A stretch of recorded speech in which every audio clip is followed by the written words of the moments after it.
One, and then stay there and sit. I'll come in too, if you don't mind. Right here, ladies. Okay, right here. Oh, there we go. Thanks. Right here. And this is we'll do on this way too. Hold on a second. That's it. Sarah, you got me. Sorry. Get in here. And one more in here. 3 young chicks and 1 old girl. Sorry. Oh, no, that's fine. Couple more right here. I love it even instant wind machine. Okay. One more. And a couple right here. Thank you. All right, and on this side. One more over here.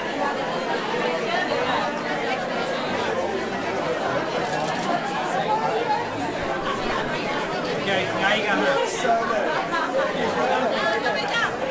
Start right here. That's it. One more time, right here. Just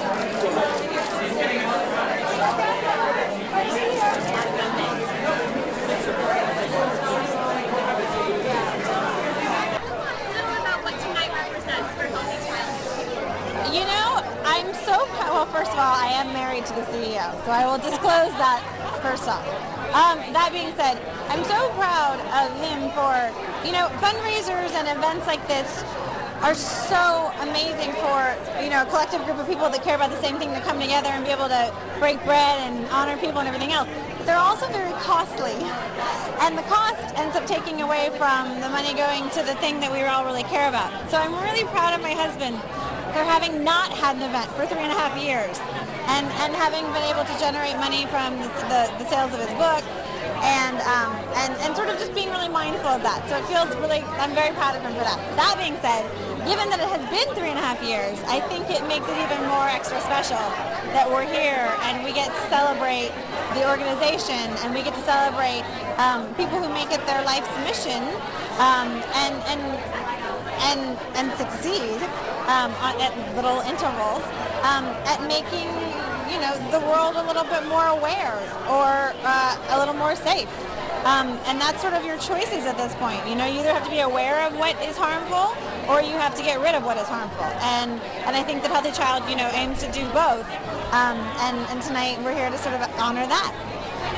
I imagine your house must be the most eco-friendliest of homes. You know, yes, it is. And then there are moments where, like everyone, I use something and I think it's fine. And then all of a sudden I find out that it's not. So, I mean, I like to think that it is. I hope that it is. I'm pretty fastidious about making sure that it is. But you never know. I mean, the big lesson is that, you know, none of us are foolproof, and it happens. What was the turning point for your family? Why did you guys consciously decide to live an eco-friendly life? I think that it started from my husband. I mean, I've always been very honest about this. You know, I was born and raised in Missouri, and then New York, and then Los Angeles, and I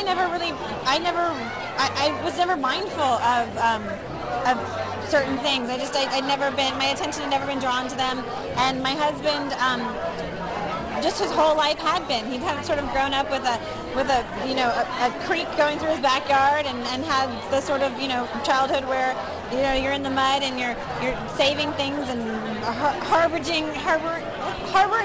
fugitive animals, much to his mother's dismay. And he intuitively had this way of looking at life that was about not wasting and making something of everything.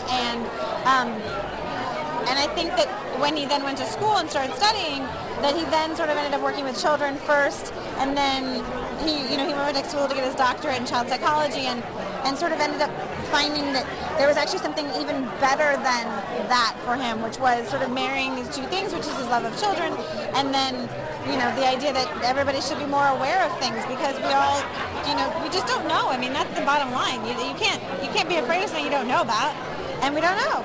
Now, of course, this is the organization's about making your home and your children healthier, but do you bring it to the side at all? So funny, Sandra. I was just talking to Sandra about this yesterday. We were talking about how it's almost become, you would question a place if it didn't have like a recycling bin or whatever. And we were talking about how when you're constantly having rewrites and revisions and everything else, like how do you keep yourself mindful of the paper use and the energy and the everything that goes into it? I mean, we get a lot of stuff on email, which I know a lot of people do now. You get a lot of scripts on email and a lot of revisions on email. And we have all the tent poles of recycling and everything else. I mean, I think that the point is that everybody could do better, but everybody's making their little mark. We got a lot of different bottles, a lot of different SIG bottles here and there.